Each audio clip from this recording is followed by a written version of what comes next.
네, 이번에는 10분 안에突破보는 중국 증시 코너 10미닛 차이나 시작하겠습니다. 박준석 파트너 나와 계십니다. 안녕하십니까? 네, 안녕하세요. 반갑습니다. 네. 자, 오늘 중요한 중국 경제 지표들이 발표됐어요. 늘 중요하게 다뤘던 PMI 지표들입니다.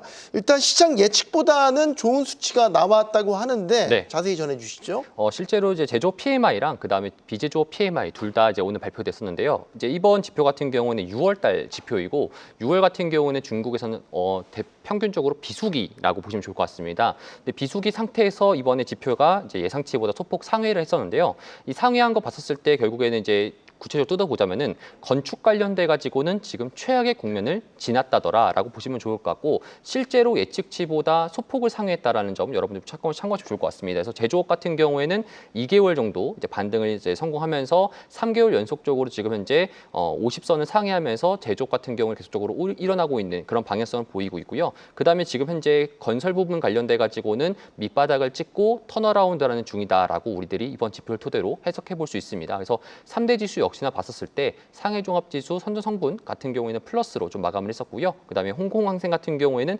약간 정도의 소폭 이제 하회하는 모습을 보였습니다. 그래서 하반기로 가면서 지금 현재 중국의 성장률이 5.2% 정도를 감안했었을 때 이제 하반기 때 이제 추가적인 부양책까지도 나타낼 가능성이 있기 때문에 그거에 따라서 시장 자체가 조금 더 훈풍을 불었다더라 이렇게 여러분들이 조금 더 생각하시면 좋을 것 같습니다. 알겠습니다. 자, 이제 지난주부터 저희가 예고드렸던 샤오미가 내놓은 새로운 AI 글래스에 대한 평가를 오늘 좀 자세히 해보도록 하겠습니다. 일단 시장에서는 화제가 된 건 맞는 것 같아요. 우리 국내 언론에서도 이 샤오미의 AI 글래스에 대해서 소개하는 기사들이 좀 나오긴 했더라고요. 네. 지금 중국 내에서 일단 화제성 네. 어느 정도입니까? 일단은 이제 샤오미 AI 글래스랑 그다음에 정확하게 말하면은 이제 YU7이라고 해서 SUV 이렇게 두 가지를 현재 지금 이제 샤오미가 공개를 했었습니다. 네. 근데 결국에는 이제 AI 글래스가 제가 조금 더 강조드렸던 그런 부분인데 지금 현재 AI 글래스는 메타에 있는 레이벤과 이제 경쟁사로 나와가지고 출시됐었는데 중국 내에서는 지금 현재 15,000개 정도의 매장에서 90% 정도 가량의 재고가 소진되었다라고 할 정도로 지금 인기몰이라고 있는 중이다라고 보시면 좋을 것 같습니다. 상당히 지금 AI 글래스가 좋은데 그러면 이 AI 글래스가 메타의 레이벤 글래스랑 어떠한 차이가 있는지를 조금 더 우리가 분석해 볼 필요가 있겠는데요. 일단 먼저 무게부터 메타의 레이벤 같은 경우에는 42g인데 샤오미 같은 경우에는 40g으로 조금 더 가볍습니다. 조금 더 줄였군요. 그렇죠? 그리고 추가적으로 봤을 때도 이제 배터리 같은 경우에도 메타의 레이벤 같은 경우에는 4시간 정도만 이제 가능한데 샤오미 같은 경우에는 그거에서 64% 증가한 8.6시간 정도를 현재 지금 가능할 수 있다라고 볼 수 있겠고 추가적으로 이제 완충 시간 같은 경우에도 메타의 레이벤보다 짧고요. 그래서 가격적으로 측면 봤었을 때 샤오미의 AI 글래스 같은 경우에는 가격은 이제 37만 원 정도이고 메타의 레이벤 같은 경우에는 가격이 이제 지금 49만 원 정도 선으로 보시면 좋을 것 같습니다. 그래서 가격적으로 봤을 때는 20% 정도 더 30% 정도 절감했다라고 보시면 좋을 것 같습니다. 그래서 이거에 따라 가지고 현재 지금 매장 내에서도 지금 많이 소진이 되었었고 이 인기몰이가 나오면서 어느 정도 샤오미의 쇼크라는 이야기들이 나오고 있습니다. 추가적으로 골드만삭스 같은 경우에는 이전에 샤오미 AI 글래스가 출시가 되게 된다라면은 전체 시장의 점유율을 봤었을 때 10% 정도 가량으로 현재 지금 나올 수 있다라고 이렇게 이야기했었는데 그것보다 조금 더 상회할 가능성이 상대적으로 있다라고 보시면 좋을 것 같습니다.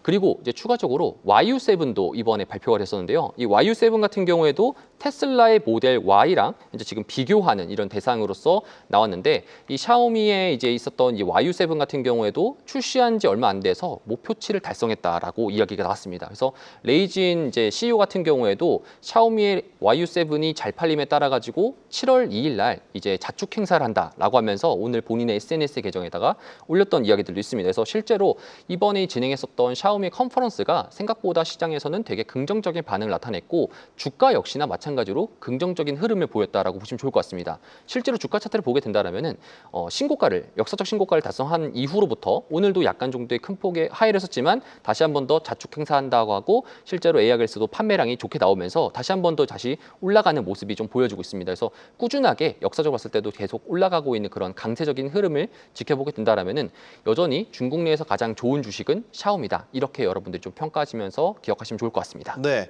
어떻게 보면 이제 새로운 폼팩터의 출현이 시장의 화제성이 되긴 하지만 이제 그게 뒤에 생태계가 만들어지고 정말로 지속 가능한 시장이 만들어지는지를 이제 좀 봐야 되는 건데 네. 어떻게 보십니까? 사실 메타가 앞서 내놓은 제품들이 물론 새로운 폼팩터이긴 하지만 이게 우리가 소위 쓰는 이런 뭐 예를 들어서 스마트폰이라든지 이런 것처럼 완전 시장에 자리 잡지 못했거든요. 네. 그 벽을 샤오미가 뛰어넘을 수 있겠냐? 네.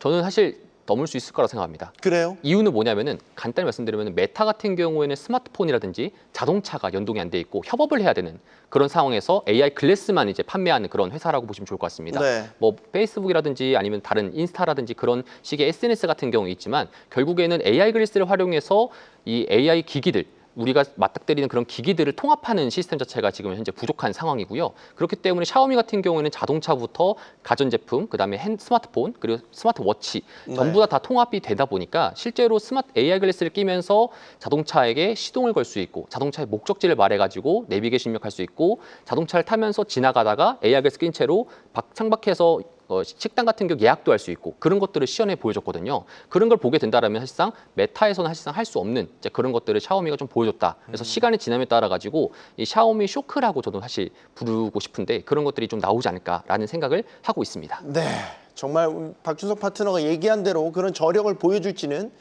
계속해서 좀 지켜보도록 하시죠. 자, 새로운 기업도 하나 소개해드리죠. 중국도 요즘에 게임 관련된 업체들이 상당히 전 세계적으로 좋은 성과들을 내면서 주목을 받고 있는 게 사실입니다. 오늘 중국 게임 업체 하나 소개해 주실 거죠? 네. 킹넛 네트워크. 네. 네, 좀 소개를 해주시죠. 실제로 중국에서는 가장 인기 있는 게임이 이제 왕자 영유라는 그런 게임이 있습니다. 근데 이제 그 지금 현재 중국 내에서는 게임 시장 자체가 되게 안 좋았던 이유 중에 하나는 이전에 코로나 이후로부터 중국에 대한 게임 산업에 대한 규제가 있었기 때문이었습니다. 그래서 네. 그걸로 인해 가지고 코로나 때 한창 이제 주가가 잘 갔었지만 게임 산업에 대한 규제로 인해서 많은 게임 종목들이나 콘텐츠 관련된 종목들이 많이 하회를 했었는데 이번에 최근 들어가지고 게임 산업들이 되게 좋아지고 있습니다. 이유는 크게 두 가지라 보시면 좋을 것 같은데 첫 번째 같은 경우는 이제 한알령 관련돼 가지고 해제되는 기대감으로 게임 우리나라에 있는 게임사들과 여러 가지 시너지를 내면서 협업을 할 수 있다라는 것이 첫 번째 큰 장점이고요. 두 번째 같은 경우는 현재 지금 최근 중국 이제 국가 신문 출판서에서 이제 6월 달 기준으로 이번 달 기준으로 이제 게임에 대한 판호를 출시하는 것들이 있는데 그게 역대 최대치라고 합니다. 이게 과거에는 이렇게까지 올라가지 못했습니다. 과거에는 이제 평균 20에서 30건 정도만 이제 출시했었는데 이번 같은 경우에는 되게 147건 정도로 되게 많은 게임들을 출시했다고 합니다. 이런 것들을 봤었을 때 게임 산업에 대한 규제가 완화가 되고 있다라는 그런 기대감이 스물스물 올라오면서 그 중국 내에 있었던 게임 산업에 대한 전망 자체가 올라오면서 그런 종류에서 게임 자체가 상승했다라고 보시면 좋을 것 같습니다. 그래서 킹넷 네트워크 같은 경우에도 중국 내에서 모바일 게임 시장에서 레전더리 월드라는 좀 유명한 게임을 가지고 네. 있는 IP를 가지고 있는 게임 회사인데 이 게임 같은 경우에도 지금 현재 오늘 상한가를 갔던 이력이 있습니다. 그래서 기간 봤었을 때 크게 길게 보게 된다라면은 이전치부터 봤었을 때는 이제 주가를 이제 2020년도, 22년도부터 많이 올라갔었는데 지금 이제서야 이제 다시 한 번 더 돌파를 하면서 신고가를 간 모습이 좀 보여집니다. 그래서 이전에는 좀 많이 이제 강세됐던 이유가 코로나 때 기준으로 그리고 중국이 우리나라랑 협약을 하면서 그때 강승이 됐었는데 지금도 마찬가지로 그런 강세가 됨에 따라 가지고 게임 관련된 업종들도 우리가 좀 체크를 해봐야 된다라고 보시면 좋을 것 같습니다. 그래서